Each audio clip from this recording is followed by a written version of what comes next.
Reflexión para el día de hoy se titula Solo di la palabra y mi siervo será sano. Este es el versículo 6 de este pasaje de Lucas 7, 1 al 10. Vamos a leer todo el pasaje para tener una idea de qué trata este pasaje que es materia de estudio en esta noche. El título de este pasaje es Jesús sana al siervo de un centurión.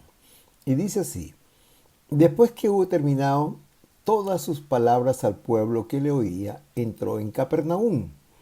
Y el siervo de un centurión, a quien éste quería mucho, estaba enfermo y a punto de morir. Cuando el centurión oyó hablar de Jesús, le envió unos ancianos de los judíos, rogándole que viniese y sanase a su siervo. Y ellos vinieron a Jesús y le rogaron con solicitud, diciéndole: es digno de que le concedas esto, porque ama nuestra nación y nos edificó una sinagoga. Y Jesús fue con ellos. Pero cuando ya no estaban lejos de la casa, el centurión envió a él unos amigos diciéndole: Señor, no te molestes, pues no soy digno de que entres bajo mi techo, por lo que ni aún me tuve por digno de venir a ti. Pero di la palabra y mi siervo será sano.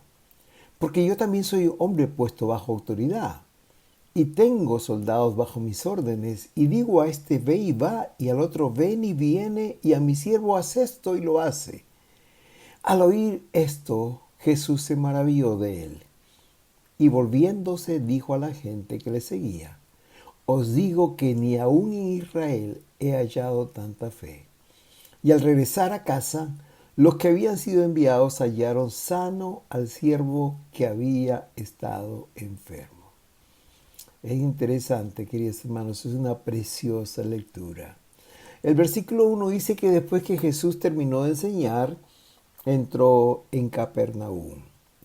Como lo he dicho en otras oportunidades, hermanos, cada vez que Jesús quería descansar un poquito, se iba a Capernaum. Capernaum era una ciudad bella, era una ciudad hermosa, era un puerto marítimo.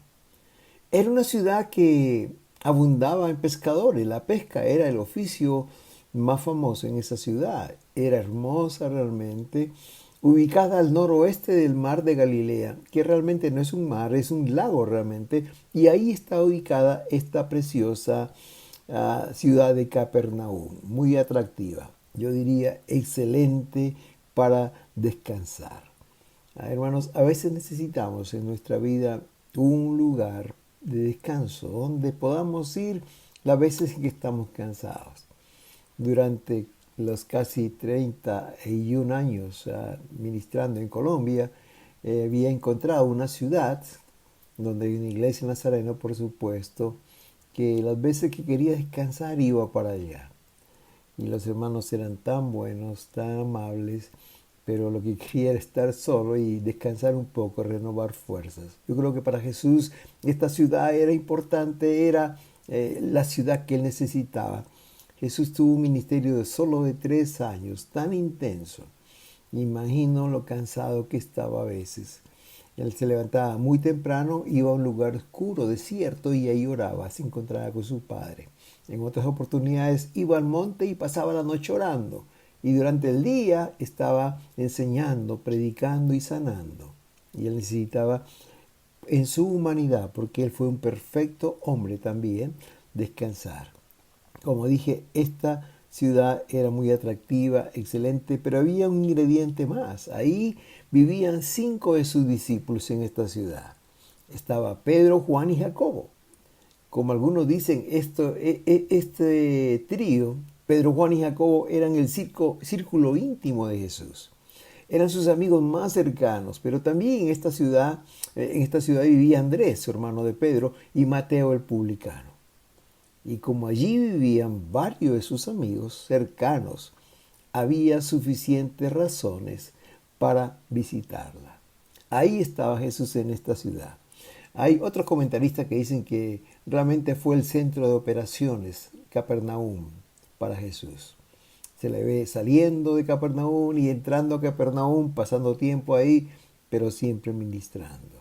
Y aquí entra la historia que nos toca en esta noche, la historia de este centurión, de este gentil que le pide ayuda a Jesús. El primer punto es un gentil, y hago énfasis en esto porque no era un judío, era un romano que le pide ayuda a Jesús. Versículo 2 al 5 dice: y el siervo de un centurión, a quien éste quería mucho, estaba enfermo y a punto de morir. Cuando el centurión oyó hablar de Jesús, le envió unos ancianos de los judíos, rogándole que viniese y sanase a su siervo. Y ellos vinieron a Jesús y le rogaron con solicitud, diciéndole: es digno de que le concedas esto, porque ama nuestra nación y nos edificó una sinagoga. Es bueno decir que un centurión era un soldado romano, y su nombre centurión viene de 100, es decir, estaba a cargo de 100 soldados. No era un general, que es el alto cargo o el rango más alto de un militar, pero tampoco él era un soldado raso. Él era una figura medianamente importante. Él estaba asignado en varias áreas del pueblo judío, con un batallón, como dije, de 100 soldados, y así se distribuían los centuriones el territorio y cuidaban, velaban por la seguridad y la paz de la ciudad. Muy interesante, hermanos, que este hombre no era judío, era romano, como dije, y a los que no eran judíos en aquel tiempo se le llamaba gentiles. Él era un gentil. Ahora, ¿por qué hacemos énfasis en esto, hermanos? Porque cuando Jesús vino y los primeros discípulos comenzaron a predicar, iban solamente a los judíos, a las ovejas perdidas de Israel, no así a los gentiles. Porque a ellos aún no se les había predicado la palabra, hermanos. Pero vemos cómo él y otros centuriones también, a través de la Escritura, eran hombres diferentes que creían en Jesús, a pesar de no ser judíos, a pesar de ser romanos, un pueblo muy pagano, con muchos dioses, pero creyeron en Jesús. Yo me imagino, queridos, la Biblia no lo dice, que este hombre, este centurión, había escuchado acerca de Jesús, de su poder para sanar enfermos, de los milagros que él hacía donde quiera que él iba. Y el versículo 2 dice: y el siervo de este centurión, a quien éste quería mucho, estaba enfermo y a punto de morir. Hermanos, imagino que este centurión tenía muchos siervos.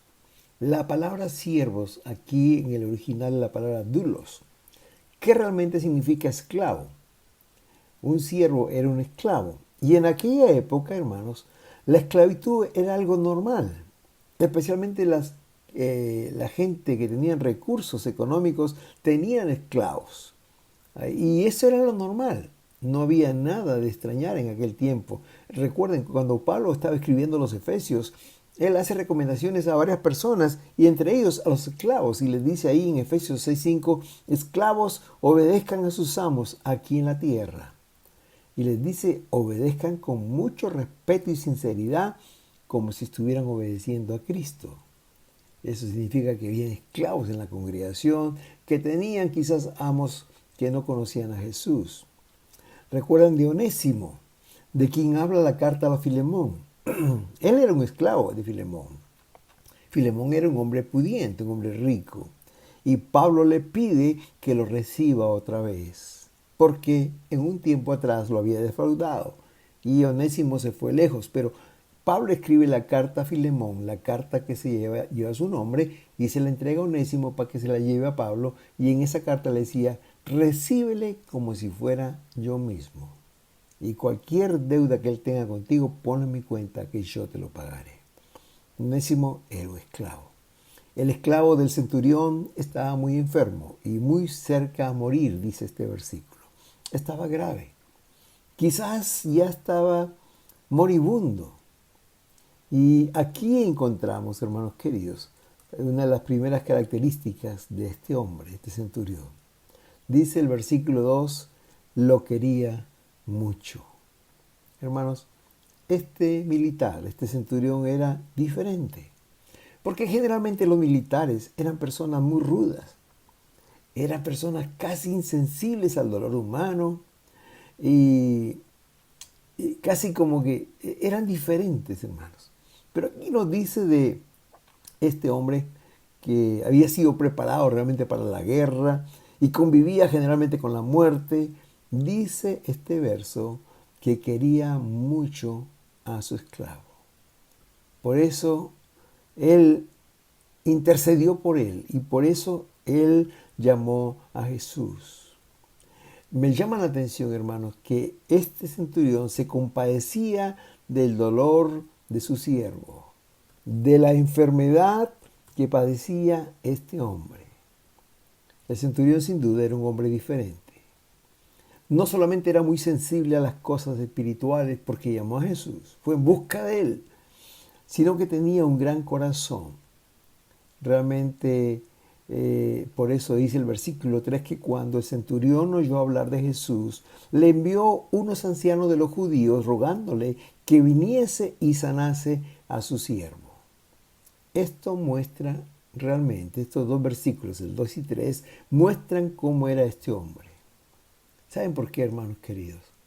Y la Biblia, cada palabra que pone allí es por alguna razón. Dice que este hombre era un esclavo, un siervo. Y saben una cosa, en aquel tiempo, hermanos, el siervo, el esclavo, era considerado como una cosa, no como un ser humano. Una cosa que se le podía utilizar. Y cuando ya no servía, el propietario lo podía disponer de él, podía botarlo, realmente era su propiedad. Cuando pensaba en esto, leí un comentario que decía que si el siervo ya no le servía más, aún el dueño, el amo, podía quitarle la vida. Y cuando estaba pensando en eso, meditando en eso, estaba pensando en los aparatos electrónicos que tenemos ahora en casa. Muchas veces cuando ya no sirven los tiramos a la basura. Parecerían que son objetos de una sola vida, ya no tienen reparaciones como las cosas antes. Así ocurría antes, hermanos. El amo tenía la autoridad aún de quitar la vida si ya no le servía. Hermanos, pero eso no fue así. Al contrario, al verlo enfermo y sufriendo, sentía el dolor en carne propia y entonces va en busca de Jesús. Dice la palabra aquí que le envió, el versículo 3, le envió unos ancianos de los judíos. Hermanos, cuando veo que él envió otras personas, uno podría pensar negativamente el centurión. Quizás podría pensar que no quería pasar vergüenza, él siendo un militar importante, yendo en busca de Jesús, el hijo del carpintero. O de repente no quería rebajarse, porque en aquel entonces los romanos se creían superiores a los judíos. O porque quizás él mismo se sentía superior. Pero saben una cosa, hermanos queridos, la verdad es todo lo contrario, como lo vamos a ver más adelante. El centurión realmente envió a estos ancianos judíos porque no se consideraba digno de estar al lado de Jesús. Hermanos, y otra cosa que me llama la atención aquí es que él envió a algunos ancianos judíos para hacer la petición a Jesús. Y este término anciano no significa que eran mayores de edad o ya peinando canas, no. El término anciano era usado para los líderes de Israel. Es decir, mandó a unos líderes judíos, no mandó soldados militares, hermanos queridos, sino ancianos judíos. Pienso que porque Jesús era judío, quizás podía entenderles mucho más, iban estas personas, digamos, líderes espirituales de Israel, ¿no? Pero lo importante aquí es que el centurión no usó su posición como militar, no usó su autoridad. Él era un centurión, él era un capitán del ejército de Roma. Hermanos, si no dice que los mandó a los ancianos, pero miren lo que dice aquí, quienes le rogaron al Señor y sanase a su siervo, rogándole, no imponiendo, no mandando, sino rogándole. Vinieron humillados delante del Señor. Ese era el espíritu de este hombre, humildad, reconociendo al Señor superior a ellos, aun cuando ellos tenían cierto estatus en la sociedad, el Señor era superior. El rogar, hermanos, es un acto de humildad. significa la autoridad de la persona a quien le rogamos. Por eso dice el versículo 4 y 5, vinieron a Jesús y le rogaron con solicitud, diciéndole, es digno de que le concedas esto porque ama nuestra nación y nos edificó una sinagoga. Es interesante esta manera de presentar la petición de los ancianos judíos. Sin duda, primero le presentaron la petición, ¿verdad? De que estaba el siervo moribundo, estaba muy enfermo y a punto de morir. Pero luego le dicen algo. Y le dicen, el centurión es digno que le concedas esto. O que le concedas esta petición. Y le dan dos razones. Le dicen primero porque ama a nuestra nación. Él es romano. Él representa al imperio, a la ley, a la fuerza. Pero él ama a nuestra nación, como si fuera un judío. Y la segunda razón que le dan es porque nos edificó una sinagoga. Como dije hace unos minutos, los romanos tenían dioses para todos, era un pueblo pagano. Pero en este caso, este hombre reconocía al Dios de Israel, al Dios, a Jehová, al yo soy, y les mandó edificar una sinagoga. No solamente era sensible a las cosas espirituales, no solamente era un hombre que tenía amor por su prójimo, sensibilidad por su prójimo, era un hombre generoso, dadivoso, amaba a la nación y les hizo una sinagoga. Resumiendo esta primera parte de este gentil, de este hombre que pide ayuda a Jesús, podemos decir que este hombre tenía fe en Jesús. Creía que Jesús podía sanar a su esclavo. Por eso dice que cuando oyó hablar de Jesús, envió una comitiva para que venga y sane a su esclavo. Pero también aquí vemos en este hombre el amor que tenía por su esclavo. Es digno de imitar. Lo amaba. Esto era inusual, hermanos, en aquel tiempo, porque como dije, el esclavo era una cosa, no una persona, que estaba al servicio de su amo. Hermanos queridos, esto nos enseña algo. Debemos amar a quienes nos sirven. Debemos ser agradecidos, gratos con ellos. Hermanos, no importa qué posición o qué trabajo hagan, tenemos que amarle. Y en tercer lugar, era un hombre muy generoso, que amaba a la nación judía tanto que les construyó una sinagoga, un templo para que adorasen a su Dios. En segundo lugar, me llama la atención la respuesta de Jesús. Dice el versículo 6, y Jesús fue con ellos. Saben, hermanos, son 5 palabras. Y Jesús fue con ellos. Pero que tiene una profundidad tremenda. ¿Saben por qué? Porque habían más razones por las cuales Jesús no debería ir que razones para que Él vaya. Por ejemplo, en primer lugar, Jesús tuvo un ministerio muy corto, solo 3 años, y debería maximizar sus actividades, aprovechar su tiempo. Cada minuto era importante y había que sacarle el mayor provecho. Y en este caso habría que hacer un viaje solo para ver una persona. En segundo lugar, a quien visitaba a Jesús no era la persona más importante, la que iba a ser sanada. Era un esclavo. Quizás otras personas pudieran haber dicho que sería una pérdida de tiempo, no valdría la pena ir hasta por allá. En tercer lugar, hermanos, Jesús y los primeros discípulos fueron enviados a las ovejas perdidas de Israel. Hay una historia muy interesante en Mateo capítulo 15, del versículo 21 al 28, que nos relata la historia cuando Jesús se encontraba en una región gentil, pagana, en Tiro y en Sidón, y allí vino una mujer cananea, no era judía, y le pedía que sane a su hija porque estaba atormentada por un demonio.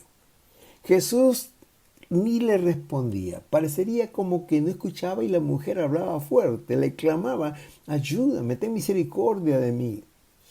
Y los discípulos, llegó un momento que les molestó tanto que le dijo, Señor, despide a esta mujer. Y en lugar de despedirla, el Señor le responde a la mujer y le dijo en el versículo 24 del capítulo 15 de Mateo, no soy enviado sino a las ovejas perdidas de la casa de Israel.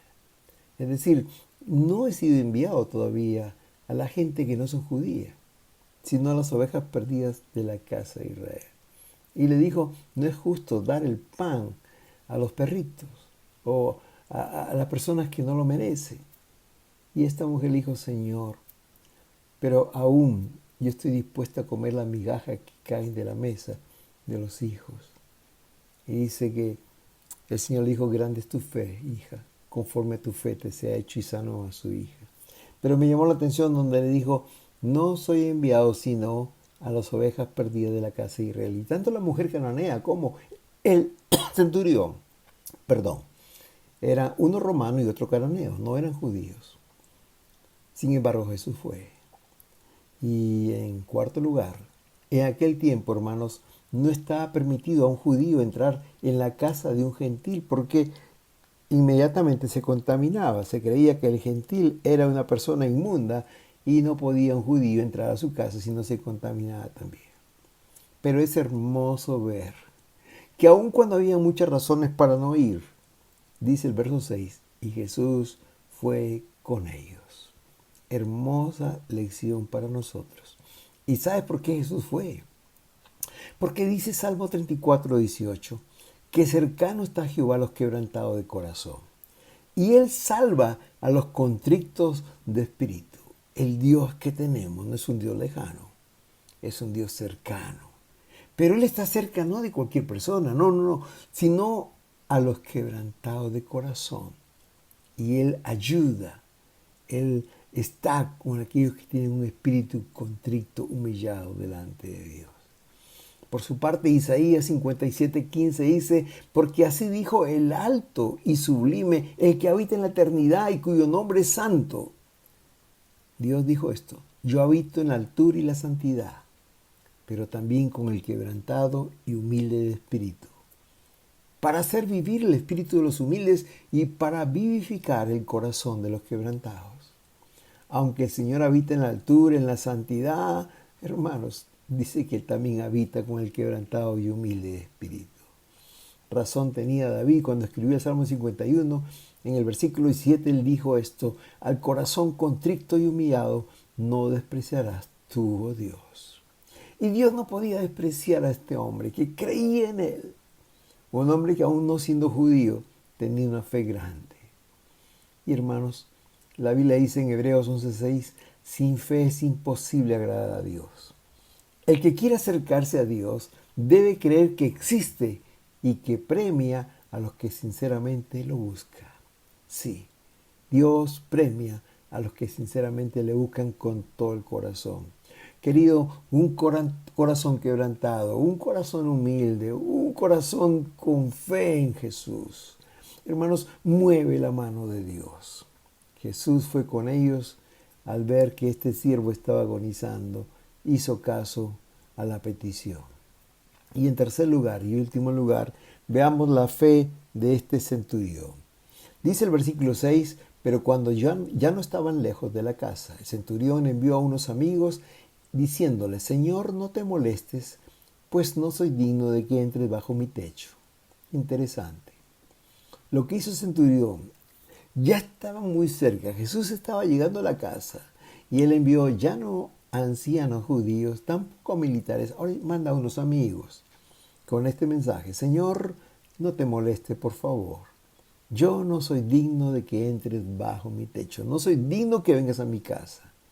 Lo que estaba diciendo el centurión era, Señor, tú eres santo, 3 veces santo y yo soy un pecador.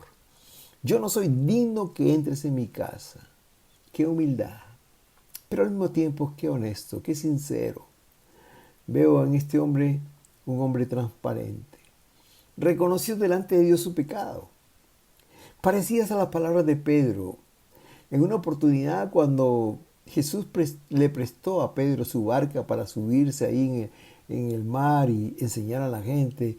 Habían tratado de pescar toda la noche, no habían hecho nada, no habían conseguido un solo pez. Y el Señor les dice, después de haber enseñado a la multitud, le dice, vayan adentro y tiren a la derecha las redes. Y él dijo, Pedro, no, Señor, toda la noche hemos estado pescando.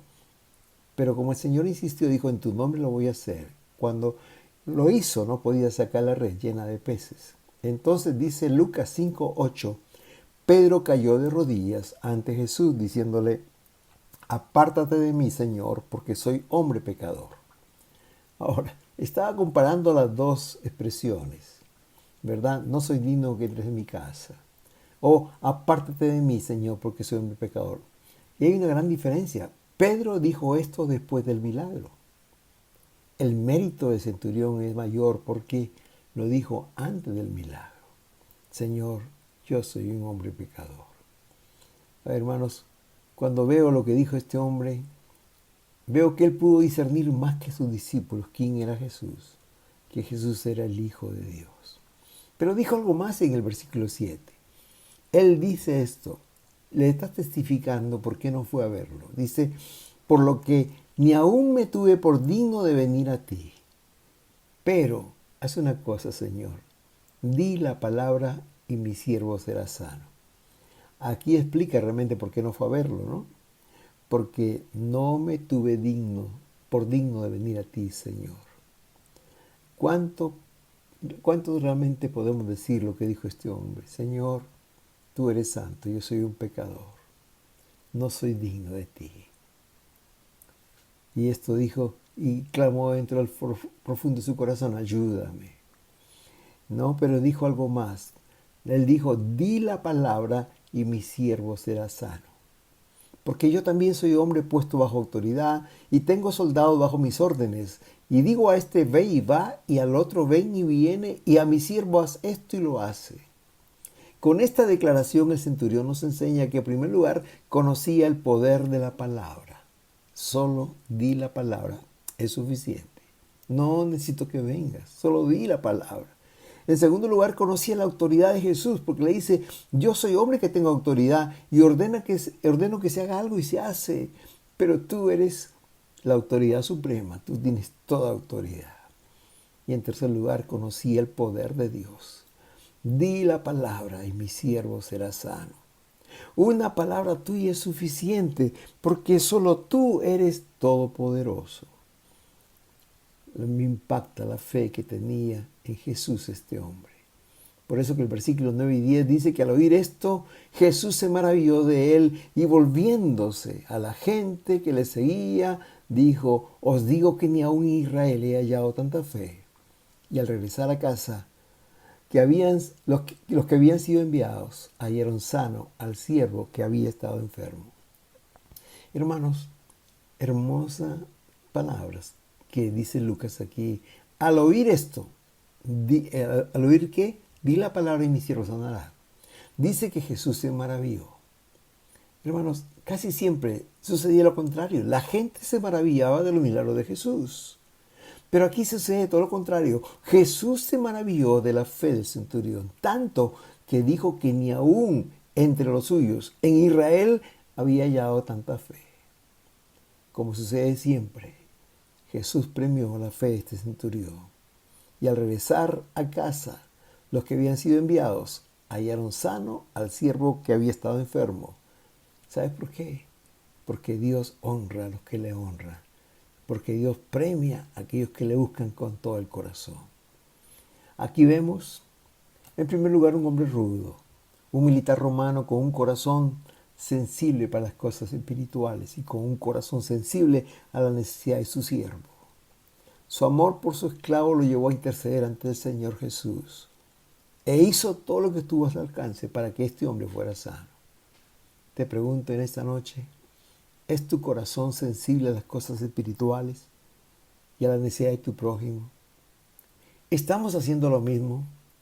¿Estamos haciendo lo imposible para que la gente necesitada se acerque a Jesús? Quiere el Señor que sí. En segundo lugar, dice la palabra, Jesús fue con ellos. ¿Por qué? Cercano está Jehová a los quebrantados de corazón. Jesús encontró en el centurión un hombre humilde, un hombre quebrantado, un hombre que tenía fe en él. Te pregunto en esta noche, ¿está tu corazón quebrantado delante del Señor? ¿Vienes a su presencia con un acto de humildad, rogando al Señor? Y en tercer lugar, querido, Jesús se maravilló con la fe del centurión. Esa palabra que dijo, di solo la palabra y mi siervo sanará. Pregunto, cuando nos acercamos a Jesús, lo reconocemos como el Dios Todopoderoso. Tenemos la certeza que tenía el centurión de que la palabra de Dios tiene poder. Lindo sería, queridos, que con nuestra fe y confianza en Jesús podamos alegrar el corazón de Dios. Recuerda lo que dice la palabra en Hebreos 11:6. Todo el que desee acercarse a Dios debe creer que Él existe y que Él recompensa a todos los que le buscan con sinceridad. Hebreos 11:6. Que el Señor te bendiga. Amén y amén.